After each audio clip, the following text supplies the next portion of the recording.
Salam à tous, on reprend l'écouter Moharan, on est dans l'enseignement numéro 17, on est arrivé donc à la lettre 7, Zain.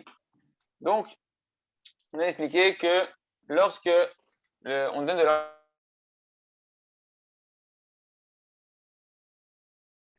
et on va purifier l'air qui s'échange entre les individus, l'air va devenir fluide et ainsi la parole de Tzaddik va pouvoir aller très très loin, elle va avoir de l'écho. Quand l'air il est fluide et qu'il est pur, à ce moment-là, il y a la possibilité que la parole ait de l'écho, elle peut aller loin. Et la parole du Tzaddik, on a dit, elle va s'inscrire dans les livres des Goïms. Et lorsque les Goïms ils vont lire dans leur propre livre les paroles du Tzaddik qui vont s'infiltrer malgré eux dans leur livre, et ben ça va réveiller les étincelles de Kedusha qui étaient les étincelles du Ham Israël qui étaient chez les Goïms. Et cette partie de bien, c'est les étincelles du Ham Israël qui étaient enfermées chez les Goïms, elles vont vouloir revenir dans le Ham Israël. Et quand elles vont revenir dans le Ham Israël, le mal qui était autour d'elles, autour de ces étincelles du Ham Israël, va partir un petit peu avec et ça va te faire des convertis. Je dis qu'il se peut que des fois, ça ne se passe pas exactement comme ça. Veda, chez les familles, que des fois, que chez Ara, Roé, chez Atov, Mishtokek, Moshiach, Atzmo, Verotze, Nazar, Imkomo, Azai, Hemit, Gaberim, Anatov, Yoter, Mevim, Oto, Letoch, Halama, etc. Des fois, il se peut que lorsque les forces du mal, que sont les goïms, qui enferment à l'intérieur d'elles des étincelles du Ham Israël, elles voient que ce bien-là, il veut retourner dans le Ham Israël. Parce que maintenant, le fait qu'ils ont lu dans leurs propres écrits des paroles du Tzaddik, des paroles de Emouna, de Avat Hashem, de Yirat Hashem, alors cette partie du bien, elle veut retourner. Et ben, il se peut que le mal, lorsqu'il voit que le bien, il désire retourner à sa source, et ben, ils ne vont pas le laisser faire ce qu'il a envie de faire. Azayim et Gabrim Alatov,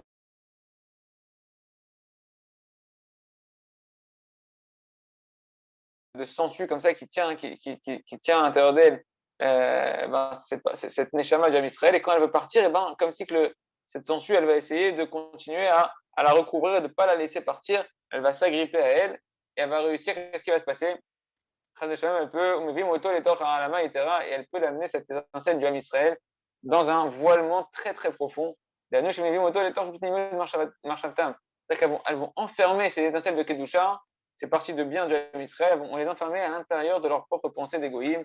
C'est-à-dire que les goïms vont commencer à penser énormément à ce bien-là, de ne pas le laisser partir. Et comme ça, ils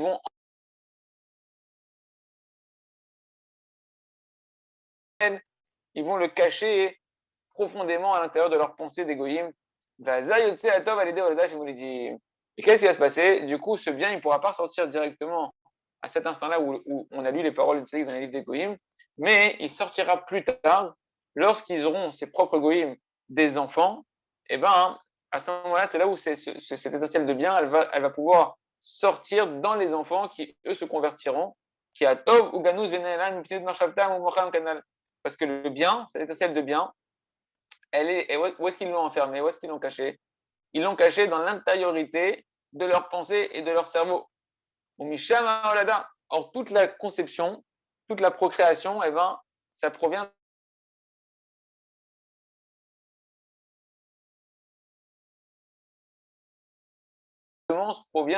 des gouttes du cerveau. D'accord? Donc, comme la Neshama, comme la partie d'âme du Ham Israël, elle a été enfermée dans le cerveau des Goïm, dans la profondeur des pensées des Goïm, et ben donc, du coup, quand eux, ils vont avoir maintenant des enfants, et ben dans leur pensée, il y a dedans, au potentiel, cette étincelle de juif qui a été enfermée là-bas, et donc, comme la création passe par les gouttes du cerveau, ben dans les gouttes du cerveau, il y aura cette étincelle d'âme qui va venir dans les enfants, et c'est dans les enfants qu'il y aura plus de possibilités à cette étincelle de bien de revenir dans le Ham Israël, de se convertir. Et donc le bien, il va sortir dans la semence des enfants, des descendants.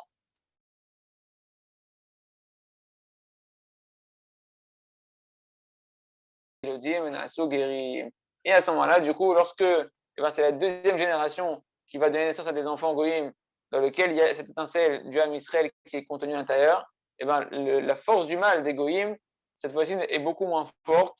Dans les descendants, ça s'est dilué, on va dire. Et du coup, ce bien potentiel qui était renfermé entouré par les pensées des goïm, ben, il aura plus la force de pouvoir se libérer, de retourner à sa source. Et donc, c'est ce qu'on va appeler des enfants qui vont se convertir. Donc il se peut des fois que chez des goïms, eh ben, on va avoir des personnes, des parents qui ne vont pas se convertir, et on va avoir des enfants qui, eux, ils vont se convertir. Et ça, c'est la dimension de ce qui est marqué dans Teilim 80.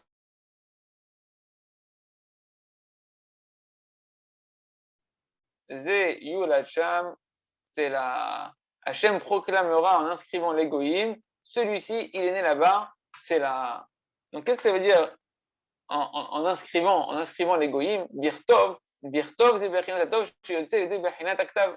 En réalité, ce Ktov ici, là, quand c'est marqué, il les inscrira, il va les écrire, et ben, ça fait référence en réalité au bien qui se réveille, qui veut sortir grâce à l'écriture.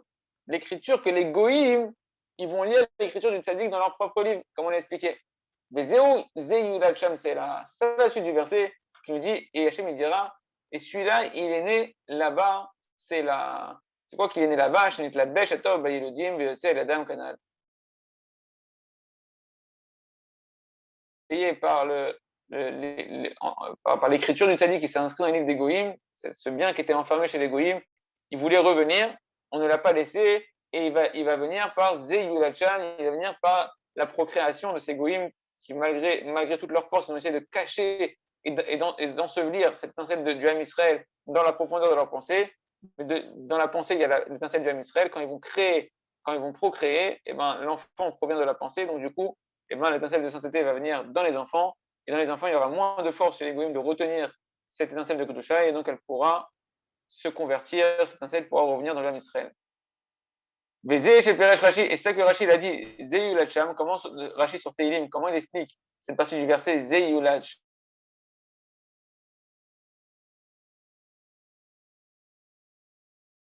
De quelle naissance on parle?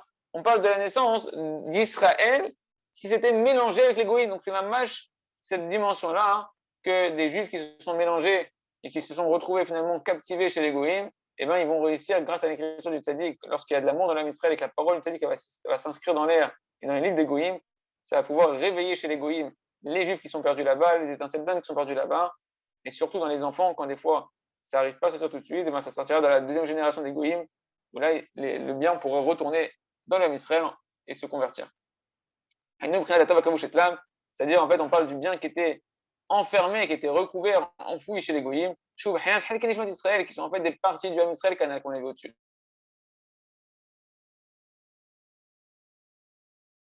Il avait dit plus haut que Bilam il avait dit sur l'âme Israël, Lo Yishkav, il ne se couchera pas, il ne cessera pas, il ne s'arrêtera pas à l'âme Israël jusqu'à ce qu'il ait consommé sa proie. D'accord? C'est quoi consommer sa proie? C'est la dimension de parfaire le misbéach. On dit que le misbéach il était imparfait du fait qu'il y avait des étincelles de Kedusha qui étaient chez les goïms. D'accord? Et maintenant qu'on ramène ces étincelles de Kedusha par des convertis, donc on complète en réalité le misbéach, et à ce moment-là, eh ben, ça donne la force à Israël de pouvoir dévorer toutes les forces du mal. On avait dit à la suite du verset, c'était et le sang de ses ennemis, il va boire. Et on avait dit que le Targum, comment il avait traduit ça, le Targum Onkelos, c'est Anomaya Yerat. Et les biens des nations, il héritera. D'accord? C'est-à-dire qu'il va pouvoir récupérer ce que les nations avaient enfermé chez eux, les biens qu'il y avait chez les nations. Le butin, en fait, c'est les chameaux du Israël qui étaient enfermés là-bas. Et en faisant des convertis, on va les récupérer. Et là, Rabbeinu va donner une autre interprétation de Nirse. Première interprétation du mot Venirse Amaya Yerat, c'est que le butin des goïms, on va hériter, c'est les guérim, c'est les convertis qui vont revenir, les étincelles de Kedusha qu'on va récupérer des goïms. Et le deuxième langage de Venirse, c'est la chaîne qui souille. Parce que Nirse, ça vient du mot qui souille, c'est-à-dire c'est un couvercle, quelque chose qui recouvre. Haïno, Bechinat, Atov, Shinit Kassé. Donc en fait, on parle de quoi? On parle du bien qui était du bien des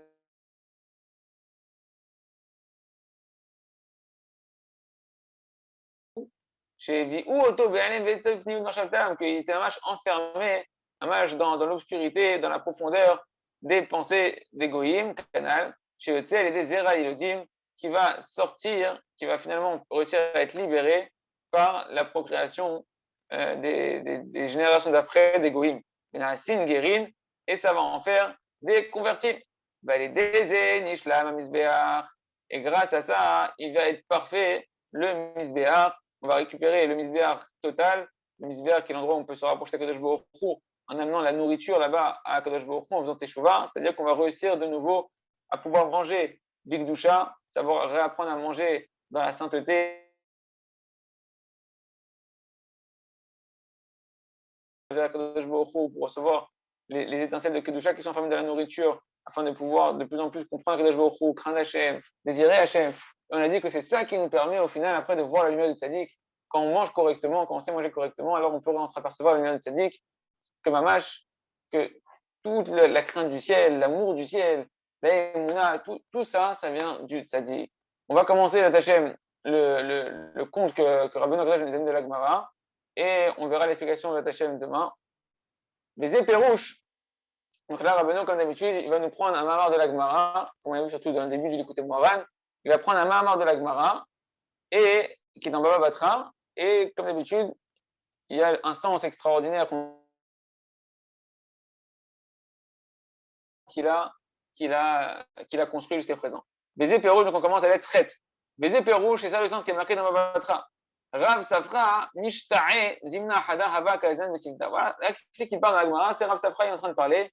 Il nous dit, Zimna Hada, voilà qu'une fois, Hava, Kazan, Mesimta. Comme d'habitude, on a vu beaucoup d'histoires où ils étaient en chemin sur un bateau.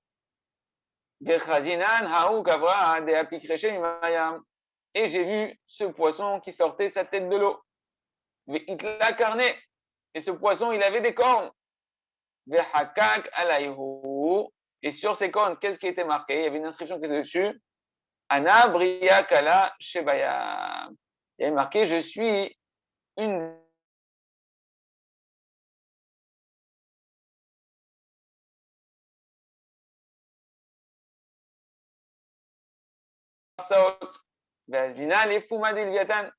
et moi je vais maintenant, donc le poisson il parle, il dit Vani Oler, je vais dans la bouche du Léviathan pour qu'il aille me manger. Le Léviathan, c'est ce fameux poisson extraordinairement grand sur lequel le monde repose et qu'on mangera à la fin des temps, que ces équipes pourront manger à la fin des temps, quand il y aura Mashiach. Amar Ravashi. Donc ce poisson, il est en train de dire, je suis une des plus petites créatures de la terre, de l'océan, et je me dirige dans la bouche du Léviathan pour qu'il me mange. Amar Ravashi, il a dit Ravashi, Ha'u Aiza de Yama Have. En réalité, ce poisson-là, c'est comme une chèvre des eaux. D'accord? Comme on peut dire, il y a les hippocampes, c'est les chevaux des eaux. La aise, c'est une chèvre. Des fichas, itleh carnet, que elle, qu'est-ce qu'elle fait? Elle va creuser dans le sol de la mer avec ses cornes pour trouver là-bas sa nourriture. Donc, le Rashbam nous donne des petites explications sur le sens du texte littéral. On peut dire que c'était une des petites créatures de la mer. Les Fuma de Léviathan, je vais en direction de la bouche du Léviathan pour qu'il me mange aujourd'hui. Ça, c'est une notion qui rajoute le Rashbam. Je suis Ocheni Ayom, aujourd'hui. Isa de Yama, je suis une chèvre de la mer. Shekol Machel Be'abasha, Yeshbayam, Chut Mina Khulda.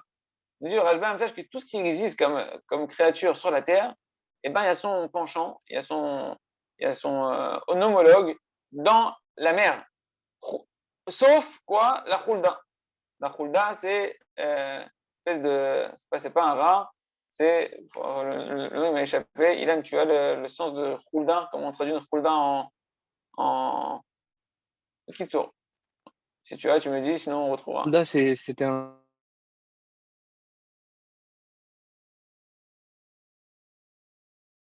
Comment on traduit il y a un mot en français. On retrouvera d'ici demain. Ah, peut-être une belette? Ouais, je crois. Faut que je revoie. J'ai un doute. Bishhitat Hulin Dibhisha. Qu'est-ce qu'elle faisait? Donc, c'est ce qu'on a dit. Elle creusait avec ses cornes pour trouver sa nourriture. Bet Hashem, l'explication elle prend un petit peu de temps, donc on prendra, merci Hashem, demain, le temps de faire toute l'explication de la Gemara, Chazak, Benit Chazek.